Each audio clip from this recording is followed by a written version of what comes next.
கிறிஸ்துவுக்குள் பிரியமானவர்களே, இந்த நாளுக்கான தினசரி தியான வசனம் மத்தேயு எழுதின சுவிசேஷம் 14வது அதிகாரம் 2வது வசனம். மத்தேயு 14:2, மேத்யூ 14:2.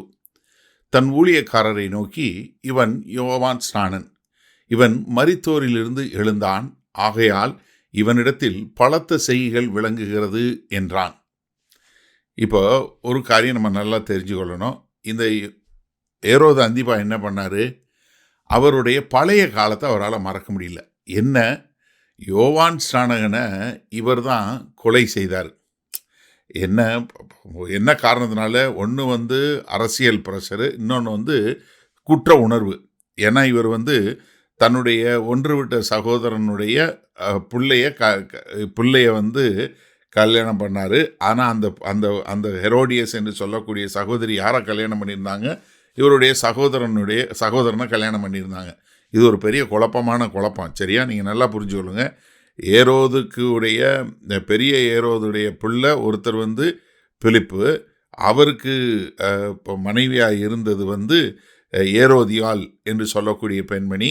அவள் பிலிப்பினுடைய மனைவியாக இருந்தால் அவளை இந்த ஏரோது அந்திபா போய் பார்த்து அவளை செடியூஸ் பண்ணி அவளை கல்யாணம் பண்ணிக்கிட்டாரு. அதை யார் குற்றப்படுத்தி சொன்னால் யோவான் ஸ்நானகன் சொன்னார். அதனால் யோவான் ஸ்நானகனை கொலை பண்ணிட்டார். இப்போ அவர் என்ன பண்ணிட்டாரு? உடனே அந்த பழையது இதெல்லாம் பார்த்து இயேசு கிறிஸ்து செய்யக்கூடிய அதிசய அற்புதங்கள்லாம் பார்த்துட்டு அவர் என்ன நினச்சிட்டாரு?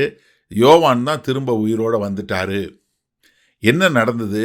அவர் சத்தியத்தை விரும்பாமல் அவருடைய பழைய பயத்தினாலேயும் அவர் இந்த பழைய காரியங்களை நம்பக்கூடியவராக இருந்தார். ஆனால் காரணம் என்னென்னா, அவர் ஒரு வகையில் அவரால்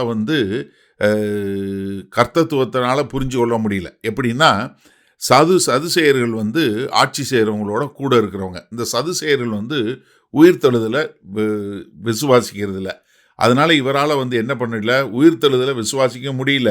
ஆனால் அதே சமயத்தில் என்ன பண்ண முடியல, தன்னுடைய பழைய காரியத்தையும் மறக்க முடியல. அப்போ என்ன பண்ணுதுன்னா, எந்த ஒரு மனுஷனும் இவருக்கு என்ன பிரச்சனை, என்னதான் அதிகாரம் இருந்தாலும், என்னதான் அவர் ஒரு ஆளாக இருந்தாலும், அவருடைய உள்ளுணர்வு என்ன பண்ணுது? அந்த குற்ற உணர்வு இருக்கிறதுனால அவருடைய மனசாட்சி அவரை குற்றப்படுத்தக்கூடியதாக இருக்குது. அதனால் அவர் இயேசு கிறிஸ்துவை தன்னை ரட்சிக்கிற இரட்சகராக பார்க்காம தனக்கு வரக்கூடிய ஒரு ஆபத்தாக நினைக்கிறாரு. அது மாத்திரமில்லை, கர்த்தராகிய இயேசு கிறிஸ்துவை தவறுதலாக அவர் என்ன நினைக்கிறாரு? யோவான் நினைக்கிறாரு. மாறாக அவர் தன்னை ரட்சிக்க வந்த இரட்சகர் நினைக்கல. மூன்றாவதாக, இயேசு கிறிஸ்துவனுடைய பலத்த செய்கைகள் விளங்குகிறது என்று சொன்னதுனால அவர் என்ன பண்ண முடியல? அந்த செய்கைகளை மறுக்கவும் முடியல. என்னதான் ஒரு வல்லமையில் இருந்தாலும் அந்த காரியத்தை மறுக்க முடியல. அப்போ நமக்கு ரெண்டு காரியம் நல்லா தெரியுது. ஒன்று என்ன, தங்களுடைய மனசாட்சியை என்னதான் அதிகாரம் இருந்தாலும் அதை மட்டுப்படுத்த முடியாது. ரெண்டாவது, சத்தியத்தை தவறுதலாக புரிந்து கொள்வது. சரி, இதனால் இந்த வசனத்தை நம்ம எப்படி எடுத்துக்கொள்வது? இந்த ரெண்டு காரியத்தை உங்களுக்கு சொல்கிறேன். உங்களுடைய மனசாட்சியை நீங்கள் என்ன பண்ண முடியாது? அடக்கி எவ்வளவு காலனாலும் அடக்கி வைக்கவே முடியாது. ஏன்னா இன்றைக்கு நிறைய பேர் இந்த மனசாட்சியை இது பண்ணுவதற்காக என்னென்னமோ காரியங்களை செய்கிறாங்க. ஆனால் மனசாட்சி உங்களை குற்றப்படுத்துவதை, உங்களை உறுத்துவதை நீங்கள் எப்போ நிறுத்த முடியும்னா, நீங்கள் ஒன்றும் இல்லை, நேரடியாக நீங்கள் மன்னிப்பு கேட்டு அதை சரி பண்ணாதான் உங்கள் மனசாட்சியை சரி பண்ண முடியும். ஏன்னா இங்கே ஏரோதுக்கு என்ன பிரச்சனை?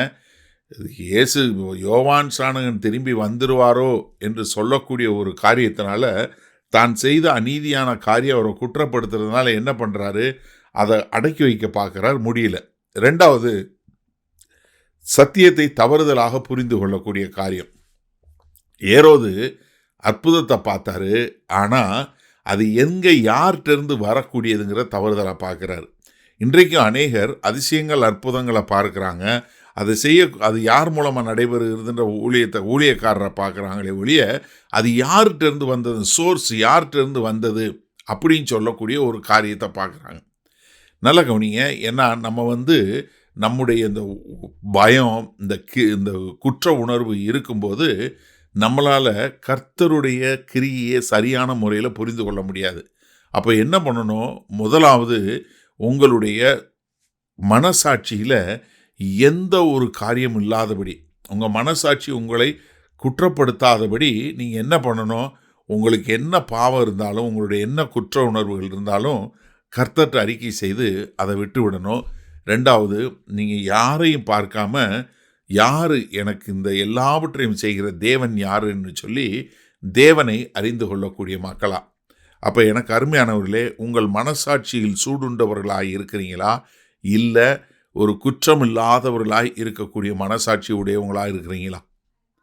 வல்ல பிதாவே, இதோ இந்த செய்தியை கேட்டுக்கொண்டு இருக்கிற ஒவ்வொருவரும் தங்களுடைய மனசாட்சியினுடைய சத்தத்தை கேட்க முடியாதபடி, ஒருவேளை சாராயம் குடிப்பது, இல்லை சிகரெட் பிடிப்பது, இல்லை வேறு காரியங்கள் செய்வது என்று வேறு ஏதாவது காரியங்களால் அதை அமுக்கி வைத்திருந்தவர்களாக இருந்தால், இன்றைக்கு தங்களுடைய பாவங்களை அறிக்கை செய்து ஒரு தெளிந்த சிந்தையோடு உம்மிடத்தில் வந்து சேர எங்கள் தேவன் கிருபை பாராட்ட வேண்டுமாய் இயேசு கிறிஸ்துவின் மூலம் ஜெபிக்கிறோம் ஜீவனுள்ள வல்ல பிதாவே, ஆமேன். கர்த்தர் உங்களை ஆசீர்வதிப்பாராக. நம்ம இன்று மாலை மண்ணால் சந்திப்போம்.